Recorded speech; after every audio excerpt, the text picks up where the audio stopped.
Hey everyone, welcome back to another episode of our podcast. I'm Alex. And I'm Sophia.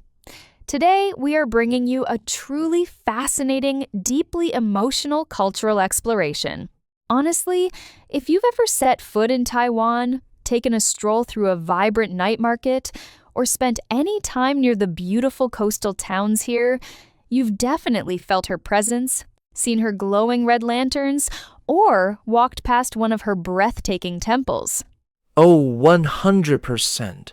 We're talking about Mazu, the goddess of the sea.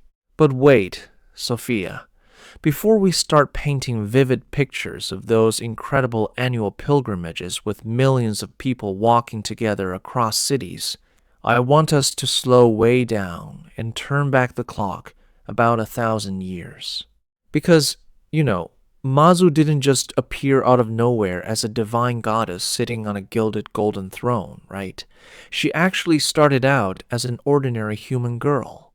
Exactly, Alex. And honestly, that's what makes her whole story so deeply human, relatable, and touching. She was born way back in the Song Dynasty, around the 10th century, on Mazu Island in Fujian. Her actual given name was Lin Mo-niang. Now, Alex, let me quiz you for a second. Do you know why her parents chose the name Mo-niang? Well, Niang is a classic, respectful term for a young woman or lady. But Mo? Correct me if I'm wrong, but doesn't Mo mean quiet, silent, or speechless? Spot on! You nailed it. Legend has it that when she was born, she didn't cry at all. Not a single whimper, not a single squeak. Her parents were actually super worried at first, thinking something might be terribly wrong with her. But when they saw she was totally healthy and peaceful, they decided to name her Mo, which literally means silent. So Mo-niang basically translates to the silent girl. Wow, a baby that doesn't cry? Honestly, as a parent today, that sounds like an absolute dream come true. But back in the 10th century, people saw her quiet nature as a sign of something spiritual. And as she grew up, she proved that her silence wasn't a lack of emotion. It was deep, thoughtful observation. She was insanely sharp, intelligent, and perceptive. Growing up in a small, humble fishing village, she spent her days learning to read ocean wind patterns, predict sudden sea storms, and sense when local sailors were heading straight into catastrophic danger. Right. And let's break this down for a second, because this is the first crucial layer of her legend.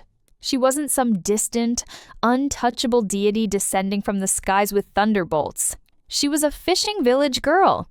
She walked barefoot on the damp sand, smelled the salty ocean breeze, and saw the daily anxiety, the hard sweat, and the sheer fear on the faces of local fishermen, including her own father and brothers. That deep personal empathy. Man, that is where her spiritual journey really began. Yeah, that empathy was legendary. Hey, Sophia, speaking of her family, isn't there that super famous, almost eerie story about her saving her family during a terrifying storm at sea? Oh, the dream rescue.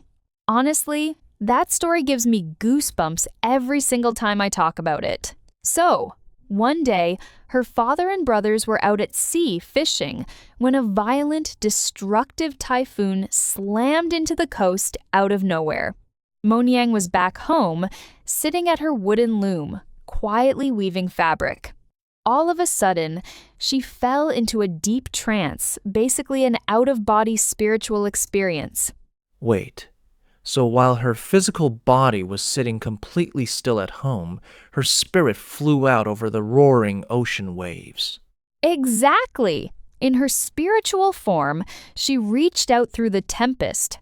She grabbed her brothers tightly with her hands and held her father's boat rope firmly between her teeth to keep their vessel from capsizing in the massive ocean swells.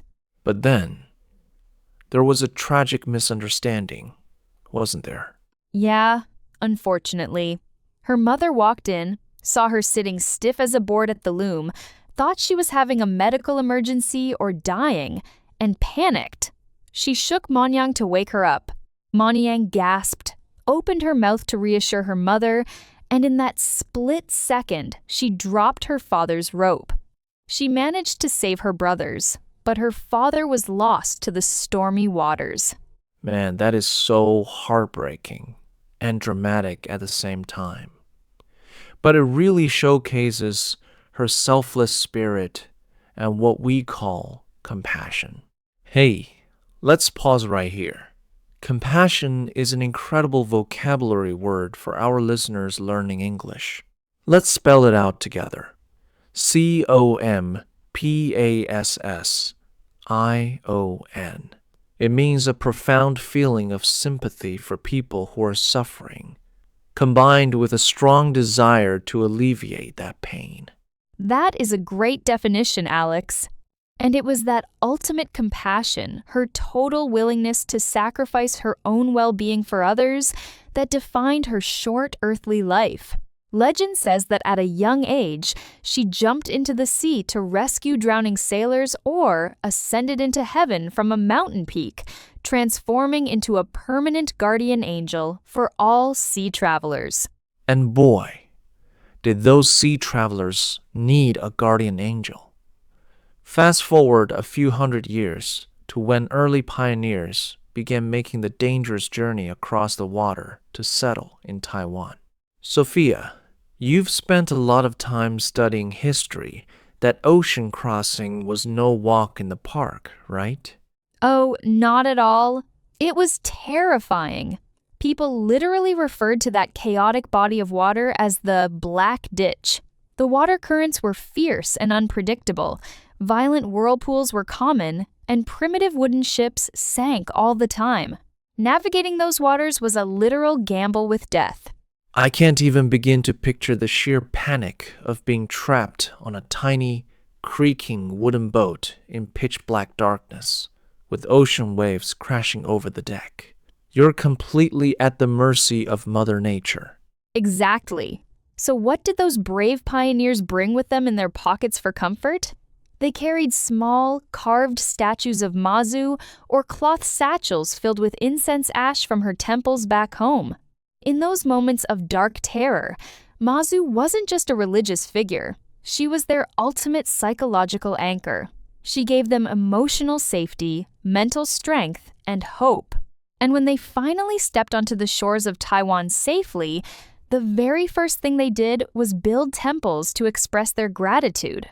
That is incredible. And that brings us right into modern-day Taiwan. Today, Mazu isn't just an ancient story buried in dusty old history books. She is an absolute cultural superpower. Every single spring, around the third month of the lunar calendar, Taiwan experiences what locals proudly call March Mazu Mania.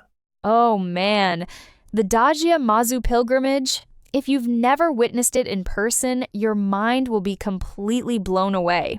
We are talking about hundreds of thousands, sometimes millions of devoted followers, walking over 300 kilometers across central Taiwan over 9 whole days and nights, trailing right behind Mazu's sacred palanquin.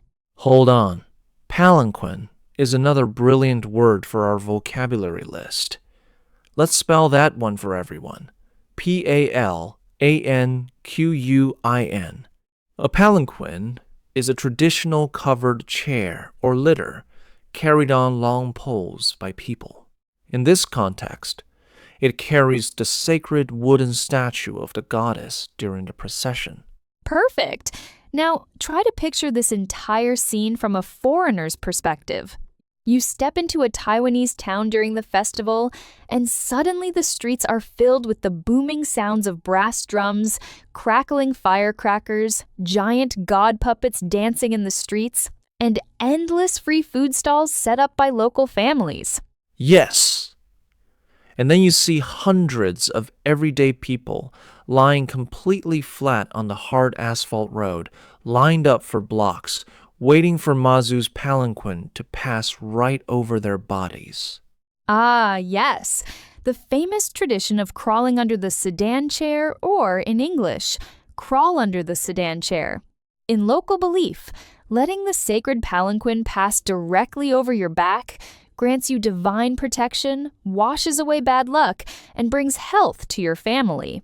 To an outsider, seeing thousands of people lying down on a public street might look shocking at first, but once you understand the heartfelt faith behind it, it's deeply moving. It really is. And you know, what strikes me the most isn't just a religious belief.